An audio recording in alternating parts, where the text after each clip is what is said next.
So by now, you've probably seen what I'm going to call the biggest hit in the NHL the past few days. Radko Gudas and his knee-on-knee hit on Auston Matthews, which caused Matthews to get a grade 3 MCL tear and quad contusion. He is due to being evaluated again in 2 weeks, but he is done for the season. We also saw Radko Gudas getting a 5-game suspension for kneeing Auston Matthews from NHL player safety. The Leafs announced yesterday that Matthews is done for the year as a result of the hit. Now, that's all fine and dandy. In fact, no, it's not fine and dandy. In fact, it sucks. It's like, Radko Gudas, you're doing this again. He's the guy that injured Crosby. He's the guy that took out Matthews. Auston Matthews' agent, Judd Moldaver, calls the 5-game suspension laughable and preposterous. This is what he said about the entire ordeal in light of the obvious severity of the play. I am very disappointed and shocked that the league would allow for such a ruling. A phone hearing and 5 games is just laughable and preposterous. While the hearing process is prefixed in our CBA, that there was no further discipline is a reckless and ridiculous position for player safety. This decision results in a further loss of confidence in the disciplinary process for all players. Players and fans deserve better. The player safety department should be suspended. But I wanted to talk in this video about something that hasn't really been discussed all too much on the mainstream media side of things. You see, the media is going to cover the hit, they're going to cover the suspension, they're going to cover the injury, that's all fine and dandy. But what I wanted to talk about was the aftermath of the hit itself on the ice as it happened. Because after Auston Matthews got taken out, you didn't really see many Maple Leafs go after Radko Gudas. And I wanted to read this controversial post on the R-Leafs subreddit that tries to go out there and explain why. This post has 1,000 upvotes, and it's 78% upvoted as well. This user, Shots19, wrote about the reason no one stood up for Matthews. Take a look at this.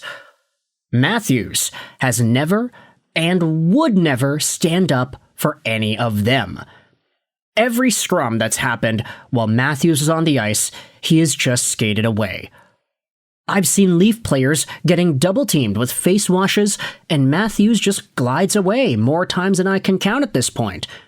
He has never shown any interest in defending his teammates. He's never gone to war with the boys, and they'll never be a true team because of it. The team follows his lead, and his lead is to not give a crap.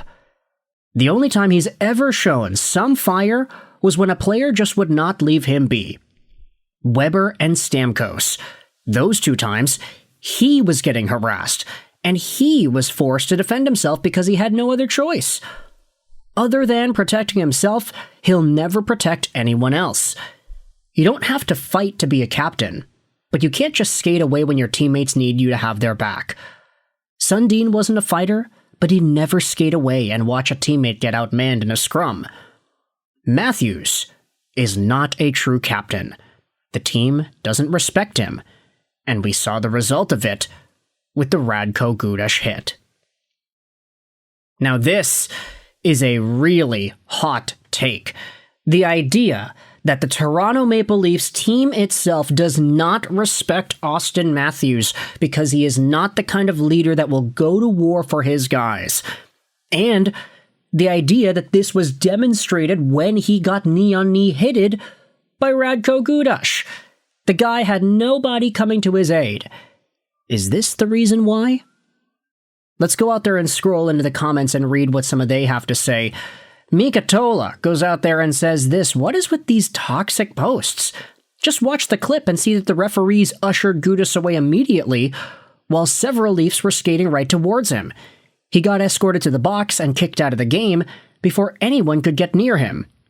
We then proceeded to beat the snot out of the Ducks for the rest of the game. What more do you want? Also, I don't want Matthews with his wonky wrist getting into scrums after the whistle just to appease some knuckle-dragger. That would be dumb. That's weird because Berube said, I would have liked the guys to get in there right away. And Willie Nylander says he regrets not helping. There should be a separate thread for people who have watched hockey more than 5 years. Even Radko Gudas himself got up waiting for somebody to jump him, and nobody did, LOL. Another reply says, earlier in the year someone went after Easton Cowan while Matthews was on the ice, and Auston did nothing. Cowan paid it back. This trend started with our last captain, whom Auston mentored under. Autocorrect went with a city name and I missed it. It's no different than Perry taking out Tavares in the playoffs. It's no different than Gudas screaming at your rookie goalie in the playoffs.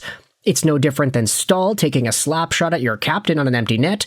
It's no different than Bennett taking your goalie out. It's no different than Bennett suplexing Nyes and knocking him out of a playoff series.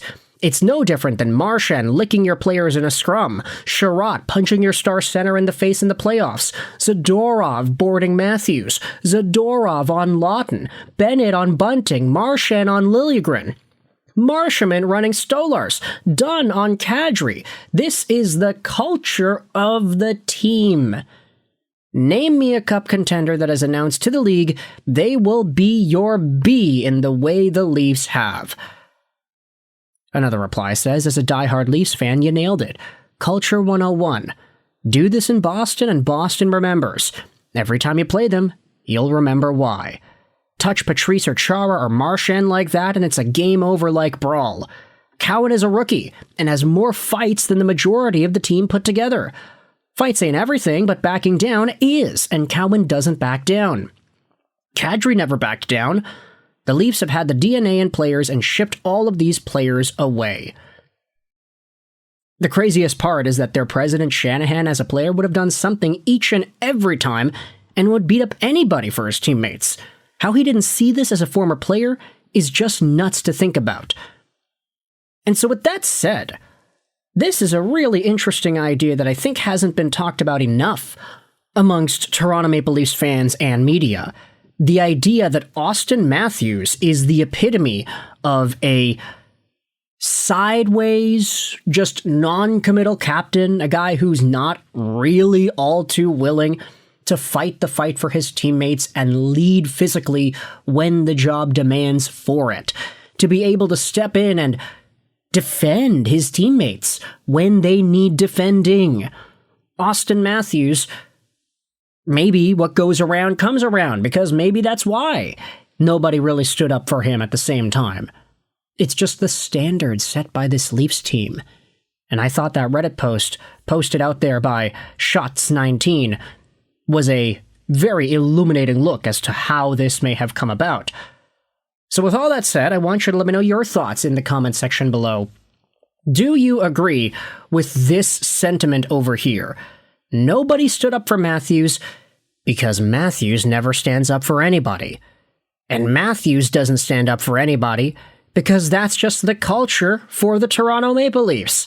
The culture or lack thereof of this team. Let me know your thoughts in the comment section below. Debate all you want. I think that's what the comment section exists for. I hope you enjoyed this video. Sign on. And bye.